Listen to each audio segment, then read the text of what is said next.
So, welcome to Jumbo IS and welcome to our lecture series called Daily News in Shorts. In this lecture series, we cover a particular day's current affairs in a very short span of time within 30 minutes so that you get to cover your current affairs on a daily basis, but you don't have to spend your entire day just reading the newspaper because we will finish the entire day's current affairs within 30 minutes.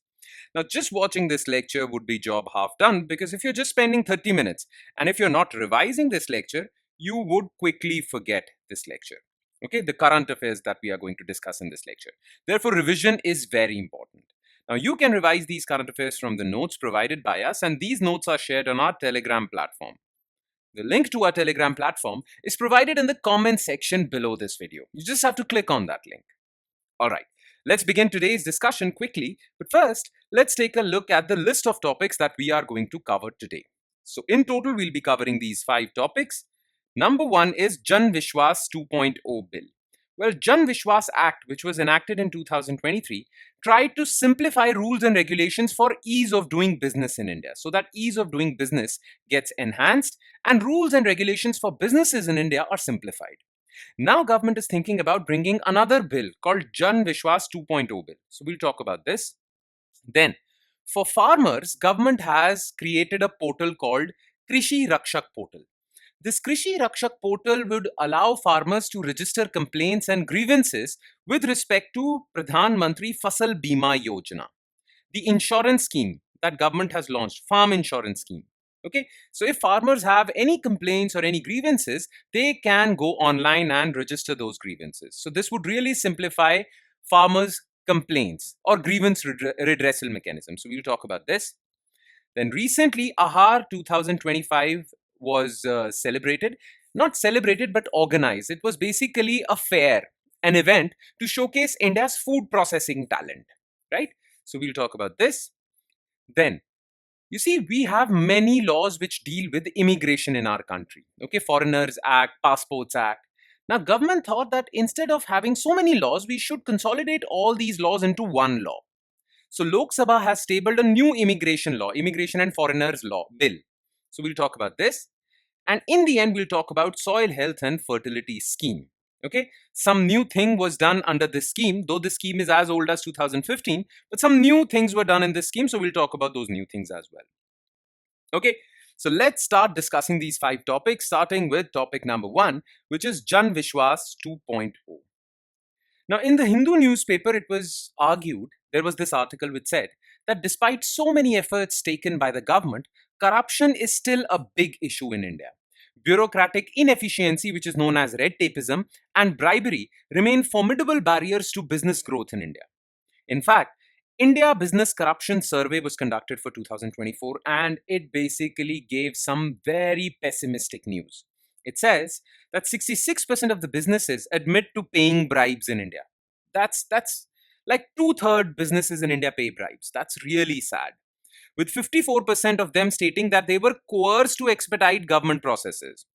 54% of these 66% are saying that they were forced to pay bribes so that their files are cleared quickly. Okay? They had to pay bribes to obtain permits, ensure compliance, or acquire duplicate licenses. Okay? Now, the thing is that you need to simplify rules with respect to businesses. You know, Prime Minister Modi, when he first came to power, he talked about a slogan which was called minimum government, maximum governance, right? This was the slogan. Now, this slogan is very important for business governance in India. The thing is that businesses have to comply with so many rules. And when there are so many rules and they're complicated, then it leads to or it incentivizes the government employees who are implementing those rules to basically accept bribes. Okay, it basically incentivizes them. It basically promotes rent-seeking behavior from them. If the rules are simplified, then they would have little room for corruption. Therefore, government thought that we need to simplify these rules, simplify their language, remove multiple rules. So if one thing is being regulated through one rule, why are we having 10 laws with respect to that? Okay, so remove old provisions, old laws, old rules, simplify these rules, okay, consolidate these rules. All these activities were done so as to simplify ease of doing business in India, right? Now, for doing that, government enacted Jan Vishwas Act. Okay, in 2023. Many laws were consolidated, many rules were consolidated, they were simplified so that ease of doing business in India improves and bribery, bureaucratic inertia, it reduces. Now government is thinking about another version of Jan Vishwas Act, which it calls Jan Vishwas 2.0 bill, and it might be tabled soon in Lok Sabha. Okay, so what would this Jan Vishwas 2 be about? Okay, first of all, it will decriminalize 42 central acts, 183, criminal provisions in these 42 central acts. There are 183 criminal provisions, and these 183 criminal provisions are being undertaken by 19 ministries and departments. So government would basically consolidate everything. Okay, it would decriminalize many laws. So, you know why we need to decriminalize? Because these criminal provisions are a tool in the hands of bureaucrats to harass businesses. So, we are going to decriminalize them. Many laws that were scattered with 19 ministries and departments, they would be consolidated. These 42 central acts will be consolidated in Jan Vishwas 2.0. Okay, 100 rules and laws, ease of doing business would be enhanced. Like Jan Vishwas Act supported manufacturing in India, make in India. Similarly, Jan Vishwas 2.0 would further enhance business environment in our country. Clear? Now, if a question is asked with respect to economic consequences of corruption, bribery, inefficiency, too many rules, then what should be your answer? Okay, look at this. Economic consequences of regulatory challenges in India. When there are too many rules, too difficult rules, too complicated rules, it really has financial cost attached to it, economic cost attached to it. Okay, first of all businesses in India have to spend a lot to pay bribes, their operational costs increase. Clear? Then big businesses can afford these bribes. Okay, but small businesses, MSMEs, for them these rules are too complicated, it becomes difficult for them. Okay, and these bribes are too much for them. So MSMEs and startups in India won't flourish.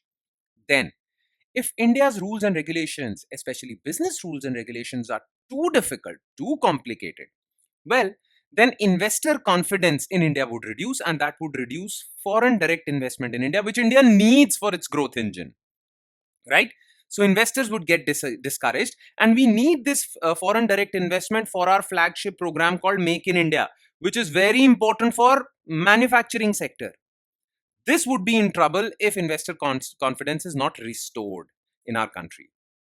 Okay. Plus, this is, I'm talking about foreign businesses or foreign investors, but what about Indian businesses and Indian investors?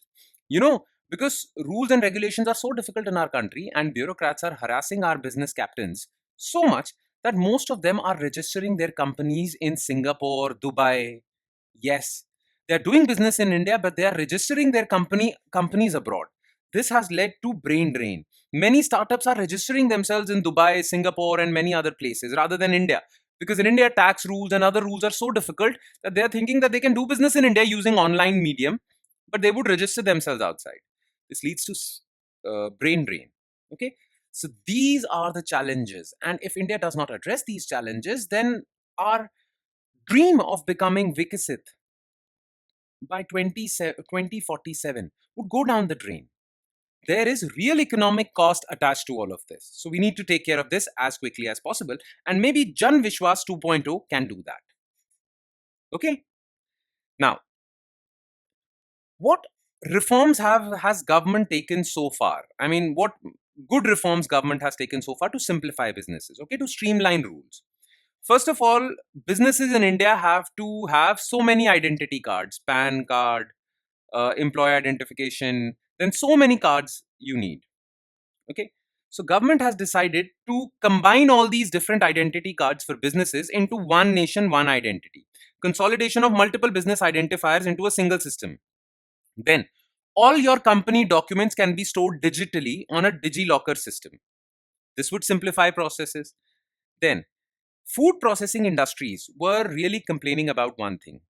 You see, food processing industries were saying that every year, after every 2 or 3 months, Food Safety and Standards Authority of India comes out with certain packaging regulations that your biscuit packets or chips packets need to have this information, ingredients information. Okay, every 3 months they would come out with a rule. Now, FSSAI has said that we will update our packaging regulations every year, not every 2 3 months. So this would really ease food processing industries. Okay, These are some of the examples to ease out regulatory compliance in India. Okay, these are just some of the examples. There are so many examples. But you understand why we require all of this, right? Okay. Now let's move on to Krishi Rakshak portal. So to improve implementation of Pradhan Mantri Fasal Bima Yojana, and Bima is Hindi for insurance. Farmers need insurance to protect themselves from various risks. Okay. So government already had weather-based crop insurance scheme government has extended, and government has this main scheme called Pradhan Mantri Fasal Bima Yojana. Okay. But the thing is, many farmers have many complaints with respect to this insurance scheme. Sometimes their claims are not getting settled. They have disputes with claim settlement. Okay, there are delays in claim settlement, and they have many complaints. Now government has done one good thing. Government has established an online portal where farmers can register their complaints, and there are timelines established that if a complaint is filed on this Krishi Rakshak portal, it needs to be resolved within a few days, with timelines, with deadlines, right? So this is Krishi Rakshak portal and helpline, KRPH. Okay, so government has established this portal and helpline for grievance redressal. A single pan-India toll-free number has been deployed and linked to the insurance company's database where farmers can raise their grievances and issues. Now, we have talked about Pradhan Mantri Fasal Bima Yojana many a times. Okay, many times. But I would still like you to revise Pradhan Mantri Fasal Bima Yojana or brush up the main features. Okay, so Pradhan Mantri Fasal Bima Yojana is the main flagship insurance scheme. Okay, under this scheme, farmers can insure their kharif crops, their rabi crops, their commercial or horticultural crops. Now, earlier insurance schemes, farmers used to pay a lot of premiums. They used to complain that the premiums for this in these insurances is very high. So, government has put a limit on insurance premiums. For kharif crops, premiums cannot be more than 2%. For rabi, not more than 1.5%. And for commercial, it cannot be more than 5%. So, because of such low premiums, well, farmers are uptaking this insurance scheme in more and more numbers. Now, remember, this scheme is voluntary for farmers. Farmers are not forced to take this scheme. In fact, the scheme is even voluntary for states. It's up to state governments to implement the scheme in their area or not. So far, 23 states and UTs have implemented the scheme. All right. Plus, one good thing about this scheme is that it has launched so many digital technological initiatives so that farmers are helped in getting these insurance facilities. Okay. Now, along with this Krishi Rakshak portal, government has launched two other digital initiatives to help farmers. Okay. So one is Krishi Rakshak portal and helpline. It provides multilingual support. So farmers can get support, complaint support on this helpline number in their native language also. Clear? So this part is done. Apart from this, government has set up a learning management system, online learning management system, which would educate farmers with respect to crop insurance and agricultural credit. So farmers need to be educated how to take crop insurance, for what crops you need to take it, how can you access different agricultural credit schemes. So for that, government has set up an online learning platform, learning management system. This is a good thing, right? And then government has launched Sarthi portal. Now the thing is that farmers don't just need crop insurance. Yes, as far as crop insurance goes, farmers really gain a lot out of it. But farmers also need health insurance. Some farmers who possess cars or motorbikes, they need car insurance. Farmers need their house insurance. They need other insurances as well, right? So this Sarthi portal would offer them other insurance schemes apart from crop insurance. This would really help them in living a good life. Ease of living index would get improved through this Sarthi portal. So really, digital technology, because this thing is in your syllabus, in GS3 syllabus, role of technology in the aid of farmers. This is categorically mentioned in your syllabus. So these technological initiatives by government can really help farmers. Sarthi portal will help them educate or will educate them for other insurance schemes. LMS would educate them for crop insurance, agricultural credit, and this would be grievance redressal. So this is a good initiative by government. Then let's move on to third news item, which is AAHAR 2025. So Agricultural and Processed Food Products Export Development Authority showcases India's agricultural and processed food excellence at 39th edition of AAHAR 2025. Now, this AAHAR 2025 is a trade fair basically. Okay, more than 95 food processors, exhibitors from 17 states and UTs participated in this event and showcased their processed food, their companies, and all that. Clear? Now, this entire event was organized by India Trade Promotion Organization at Bharat Mandapam, New Delhi. Clear? And APIDA was a major facilitator of this. Clear? So under this AHAR 2025, you showcased how processed food and beverages, good quality food and beverages you have. Hospitality sector was shown, allied sector, all these things were shown. Okay, so this is not important as far as this trade fair is concerned. We need to know about APIDA. So what is APIDA? Let's talk about it. Okay, so remember, APIDA is a statutory organization. Okay, it was established under an act of parliament which was APIDA Act 1985. Now it has a chairman and it has different members from diverse fields, different expert members from different fields. All of them are appointed by Government of India. Clear? Now it has many functions. First of all, through these trade fairs and all these things, it promotes India's products abroad. Okay, so export promotion is there. Then many foreign countries complain that Indian food items are not of good quality standards. Okay, there are some sanitation concerns, hygiene concerns, right? So any food product that has to be exported needs to be certified. Okay, quality certified. So this APIDA provides quality certification and it provides standards also, what standards each of these products should meet before being exported. Then this organization also provides subsidies, financial incentives to exporters of food items in India, agricultural items. Okay, so it has all sorts of functions. Clear? That's all. That's all you need to know as far as APIDA is concerned. Now let's quickly move on to fourth news item, which is the new immigration law. Minister of State for Home Affairs introduced the Immigration and Foreigners Bill 2025. This bill or this law will overhaul India's immigration system. You see, the thing is that India's entire immigration system is basically governed by multiple laws. Foreigners Act, Indian Passports Act, Immigration, Carriers Liability Act. There are so many laws. Now, all these laws, most of these laws were enacted during colonial era, when times were different. Immigration position of India was different. Now things have changed. We are in 21st century, well in 21st century, right? Things have changed, circumstances have changed, therefore we need to overhaul this law. Okay, we need to completely transform these laws because we don't need these colonial era rules and regulations because they don't serve any purpose right now. That is why Government of India decided to consolidate all these laws into one law. Because you see, immigration is very important for India's national security. Okay, therefore India needs simple, good quality rules and legal procedures to control immigration procedures. Okay, to deter illegal immigration in India.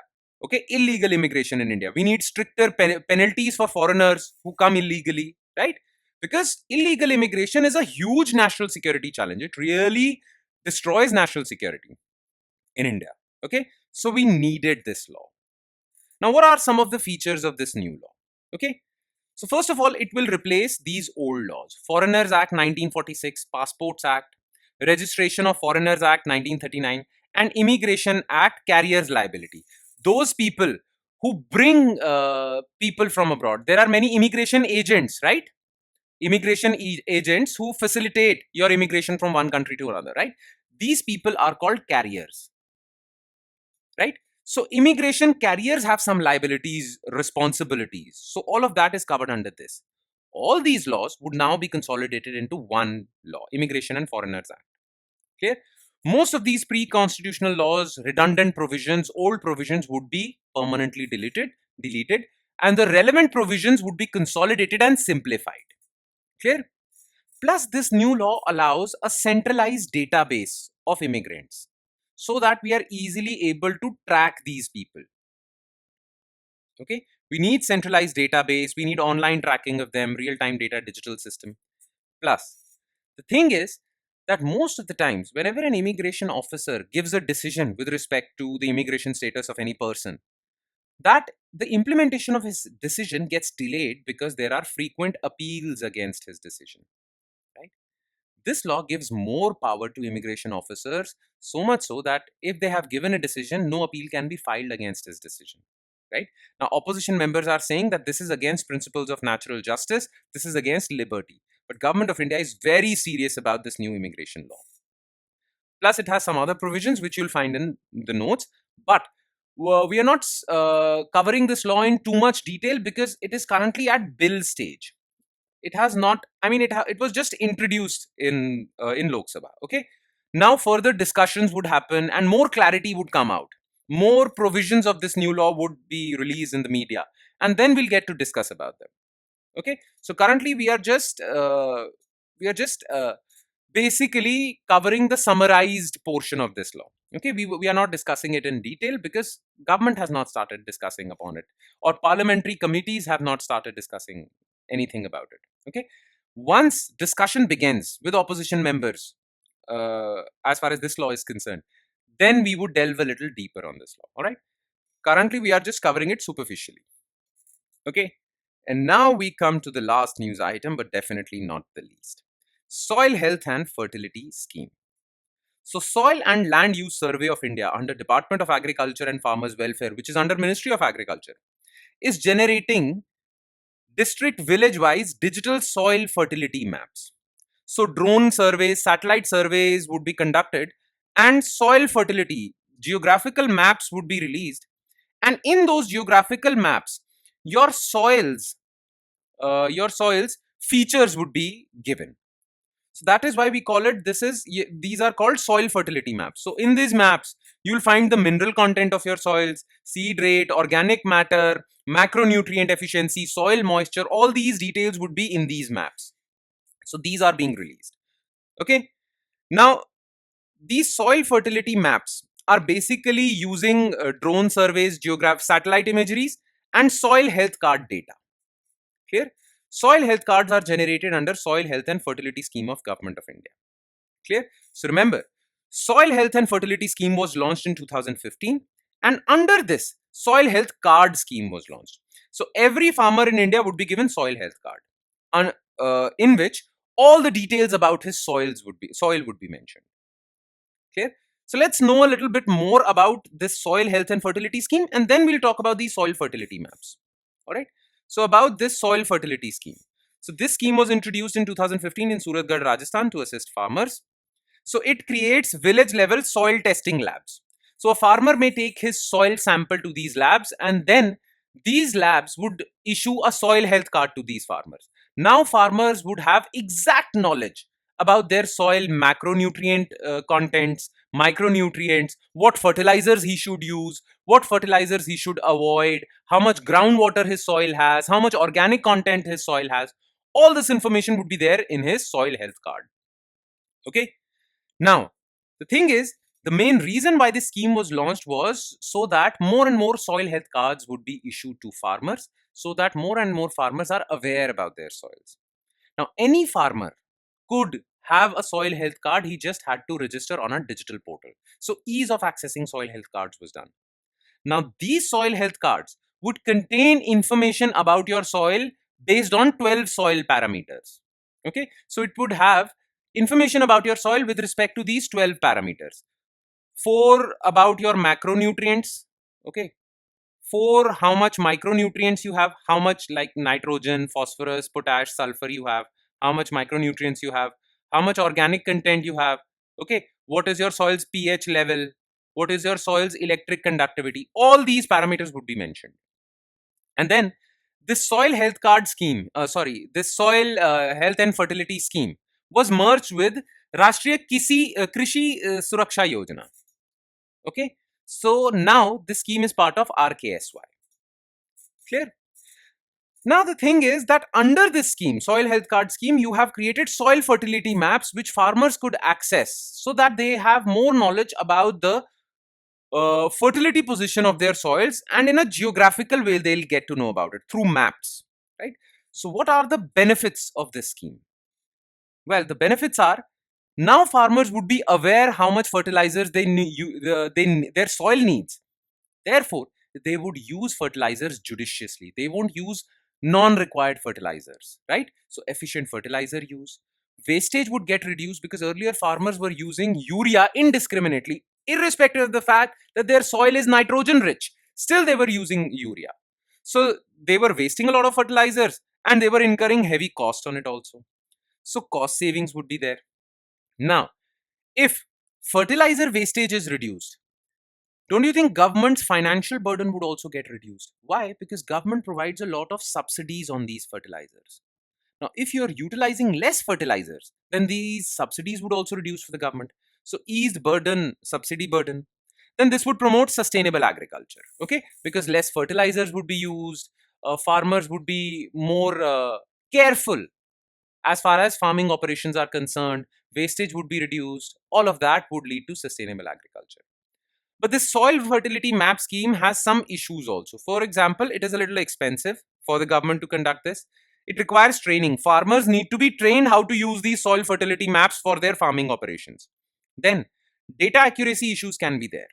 Then, it would generate more technology dependence, right? And maintenance effort would be required. But I think government would be able to take care of all these issues, okay? All in all, it's a good scheme because these benefits definitely outweigh these costs. All right. And with that, we conclude today's session. Thank you so much for watching, everyone. And I'm sure it has added value to your preparation. But it would add more value if you spend another 15-20 minutes revising this lecture as well. So please do not forget to do that. On that note, I'll be signing off. Thank you so much, everyone.